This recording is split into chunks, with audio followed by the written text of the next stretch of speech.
Okay, so hello everybody. I am Charlotte from Healthwatch Bury. We're here today with British Red Cross Mobility Aid Service to go into a little bit about the services they offer and what they're doing.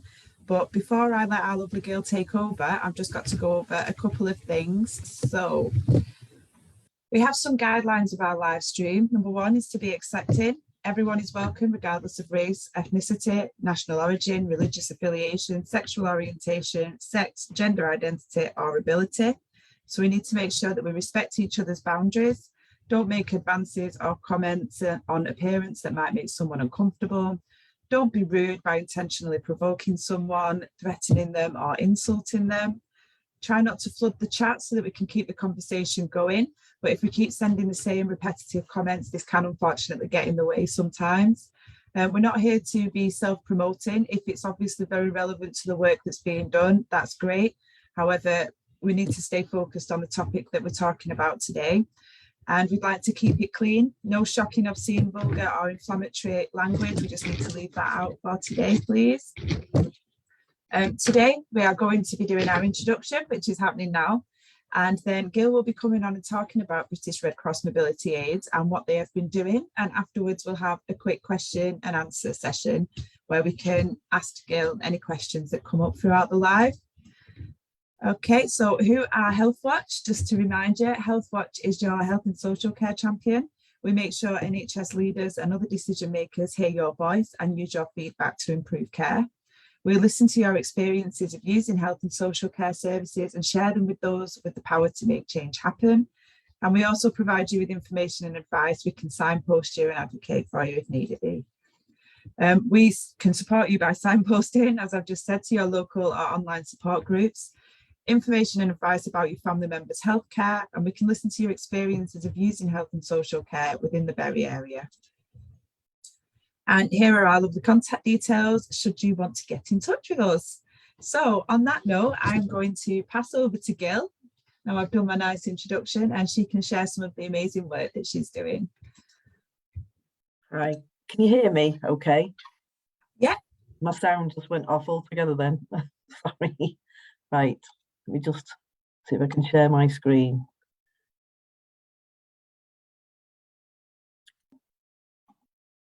Can you see that? Is that okay? I can just see you at the moment. Oh, it's not sharing. Right. Let's see. Is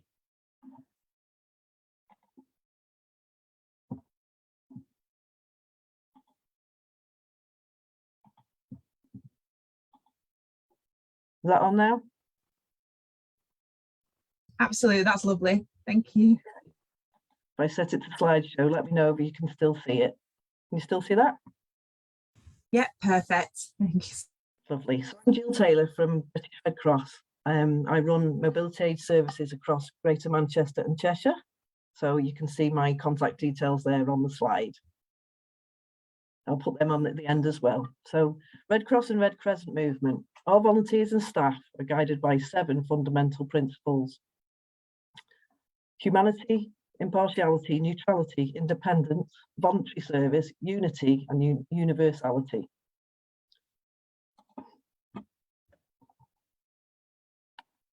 The Red Cross, Red Crescent, and Red Crystals are symbols of protection. International law protects the people who wear them, the buildings and transport which display them. These people aren't part of a conflict, they're simply there to protect and help anybody who needs it. The emblems are not religious symbols. So the history of mobility aid service. It's one of the Red Cross's oldest services. Following the outbreak of the First World War in 1914, British Red Cross formed the Joint War Committee with the Order of St. John. The committee organised a medical loan service to support the naval and military forces in the UK and abroad. The Red Cross provided short-term loans of medical equipment such as wheelchairs for sick and wounded soldiers. Following the end of the war, local Red Cross branches found themselves with lots of equipment left over. Medical supplies depots and the medical loan service was soon established in many counties so that people could borrow this equipment on a weekly basis. And the mobility aid services continued to grow and our volunteers now loan wheelchairs and medical equipment to tens of thousands of people in the UK every year. So the British Red Cross's mission with mobility aids is to ensure that anyone who needs a wheelchair can access one. So with no government funding and less donations coming into the charity, our mobility aid service has now become a social enterprise and introduced a higher fee. However, as our social mission is to ensure anyone who needs a wheelchair has access to one, we can offer further assistance on a case-by-case basis if somebody can't meet the higher charge. There are currently over 170 mobility aids outlets in the UK offering short-term use of wheelchairs and other mobility aids. In Greater Manchester, we have 2 main outlets in Salford and Marple, run by staff and a team of wonderful volunteers. We also offer a home delivery and collection service. The equipment we supply in Greater Manchester are wheelchairs, leg rests, stump supports, commodes, raised toilet seats and toilet surrounds. We also have plenty more independent living products in our online shop. And there's the link there. If you need any more information on this, just get back into contact with me and I'll share the links that we've got in front of us today. Cleaning and servicing, I know how important that is to people now, especially since COVID. Well, each piece of our equipment is thoroughly serviced and clinically cleaned before it is issued to another service user. Anybody can access mobility aids. We provide equipment to people following operations to support their recovery, others at the start of their journey with using mobility aids, those waiting for permanent equipment and assessments, and those at end-of-life palliative care. In 2019, pre-pandemic, the British Red Cross Mobility Aid Service provided 49,000 wheelchairs to those that needed one in the UK. At the start of the COVID pandemic in 2020, despite the country almost coming to a standstill, we still provided 20,000 wheelchairs to those in need. And in 2021, we provided 33,700 wheelchairs to those that needed one, despite still being in a pandemic and operations and holidays being postponed. But it's not just a wheelchair. We have service users' own words here. I'm deeply grateful for the support and help received from the British Red Cross during a particularly difficult time in my life. I had an operation the week after my husband's funeral. I was in a state of grief and extremely limited in movement for a long period of time. I hadn't realised how disabled I would feel after the operation, and the Red Cross equipment provided so readily and easily enabled simple daily tasks like bathing, sitting comfortably, picking things up from the floor. Things I'd taken for granted suddenly were so difficult. Most importantly, they helped me to function with dignity and independence. The ease of for my friends to collect and return the equipment on my behalf was a very helpful part of the service too. Thank you. In a volunteer's own words, we had a telephone call late on a Friday afternoon from a gentleman whose partner was being discharged from hospital that same day. The service user was a young lady undergoing cancer treatment, and unfortunately this left her needing both hips replacing. In order for her to be discharged safely, she required equipment that couldn't be provided by the NHS promptly enough. We were able to help her the same afternoon, and she was able to start her recovery in the comfort of her own home whilst freeing up a hospital bed. And this was the lady that came to me at my Knutsford office. The young lady came in to loan a wheelchair for a mother who was in end-of-life care. We talked for ages, and it was so very cathartic for her to talk about her mum's, to tell me her mum's story. She told me about family holidays and Christmases spent all together. And as she talked, she couldn't hold back the tears, as she knew she wouldn't spend another Christmas with her mum. It was then that I remembered that a local garden centre was holding an early Christmas event that weekend with decorations and mulled wine, Santa's helpers, and offering Christmas fare at the restaurant. She was able to make one last very special Christmas memory with her mum because she had that wheelchair. Our emergency response teams have 24 hours access to our wheelchairs and other mobility aids in preparation for any emergencies. We are currently responding to people arriving from Afghanistan and Ukraine, and have also assisted people involved in other recent disasters, including the Grenfell fire and, more locally, the Manchester Arena attack. From tragedy to BGT, after losing her auntie and receiving life-changing injuries at the Manchester Arena bombing, one young lady gathered up the courage to return to the city and audition for Britain's Got Talent. Her fantastic performance with dance group Rise Unbroken featured our wheelchairs in it. And you can find that on YouTube. I should have put the link. Why do we do what we do? Not all cases are sad. We do supply wheelchairs to children desperate to get back to school and in need of a wheelchair to get from A to B, from class to class.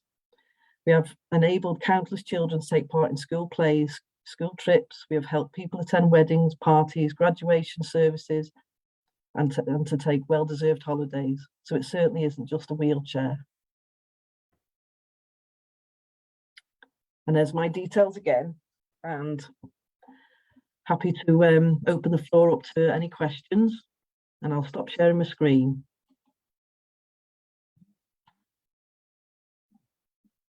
Is that okay?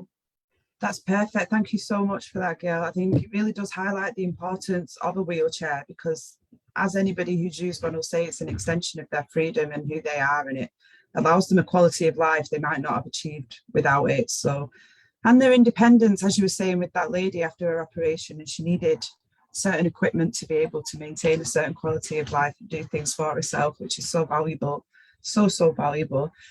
So I have a couple of questions for you. Yep. So say I have recently sprained my ankle and I need some help. How do I choose the right wheelchair? Are there different types of wheelchair? Are there ones for different people, that sort of thing? We have a range of different wheelchairs. We've got self-propelling wheelchairs that you can push yourself in, or transit wheelchairs that need to be pushed by somebody else, just somebody with you. And the range of chairs go from children's 13-inch wheelchairs, the inches is the width of the seat, all the way up to 24-inch bariatric wheelchairs. If you do need leg raising, because sometimes they'll say, you know, you need to keep it upright, we do have leg elevators there. And also we have stump supports for people that have had amputations.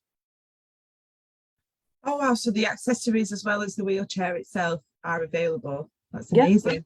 Yeah, accessories, cushions and leg elevators and stump support. So with no extra cost to those.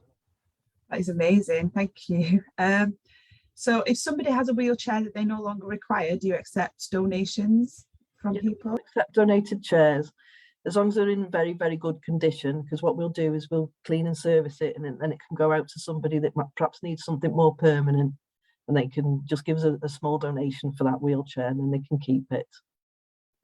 Oh, amazing. Okay. How would you recommend somebody wanting to volunteer go about it? If they've got some spare time and they'd like to help in such an important cause, how would you advise them to get started with that? We do advertise on our website, so it's worth having a look at Red Cross website and seeing what you, because there's all other services as well, not just mobility aids that they might want to experience. And we do encourage volunteers to volunteer for different services with us. And what they will get in return is a lot of training and you know, access to first aid training and things like that. And our foundation training is fantastic. So there's a lot of stuff that you can put on your CV. So if you're a student and you want to volunteer, we're always happy to be, because I'd like more people to be able to access our services. So if somebody wants to give their time on an evening or a weekend, which is outside our normal working hours, opening hours, that's fine by me. We can make adjustments to ensure that they can volunteer then. And that opens up our services then to more people. We do have, mentioned during the presentation, that we have delivery collection service. So if there's somebody that wants to drive for us, they can do that. We have vans that take the wheelchairs out and go and collect them at the end of the hire. So yeah, check the website. If you are interested, please do get in contact with me, because we can open up that conversation, because there might be other skills that you can offer our service that I haven't even thought of, so that we can always make a post for somebody if there's something they want to do. It could be to do with promotion or fundraising or anything like that. So please do get in contact with me. I'm a very personable person. I'm happy to chat about things. Like, all skills are important. Please talk to us. They are, yeah. Exactly. I have one question that I just thought of as you were talking, because you were talking about the hire charge. So is there advice that you have for people who are maybe in a bit of a panic, they're on extremely low income? As you said, this is a case-by-case basis. What would your advice to them be? Just call you up because you're so lovely and approachable and you know, how to go about it. Don't be scared, you know, that sort of thing. Call us up. Oh, can you hear me? Hang on. Yeah, sorry, Yeah. it's me. My speaker went then. Yeah, give us a call and we'll have a chat about it. You don't even have to give your name. Okay, we'll have a talk about it and I'll give you a number to call, and it's completely anonymous, and you can chat to somebody about your situation. Oh, that's perfect. Well, thank you so much for your time, Girl. It seems like you're doing some really valuable work with regards. Honestly, it seems like something so small as having a wheelchair, but the amount of massive changes it will make to somebody's life, it's huge, isn't it? You know. Yeah, it's very rewarding. It's very rewarding, and the volunteers that we work with feel so passionate about what they do, and you know, I think you're going to put a film on that you've done at our Salford office, and hopefully people will tune in and watch that, because the passion from our volunteers clearly comes across in that video. So I think you'll be sending details out about that soon, so that'll be good for people to watch too. Absolutely. I know that Anne-Marie went down to one of your events, didn't she? She was very moved by the passion that came from your volunteers. So I'm looking forward to seeing that video myself, actually. That would be really good. Right, well, thank you so much for your time today then, Gil. Didn't manage to keep you for too long, but thank you so much. We really appreciate you, and amazing work that you're doing. Thank you from behalf of the borough. It's amazing. Thank you. Thanks for giving me the chance to talk about it, and do keep in touch. Thank you, lovely. I'll see you soon. Thanks. Bye.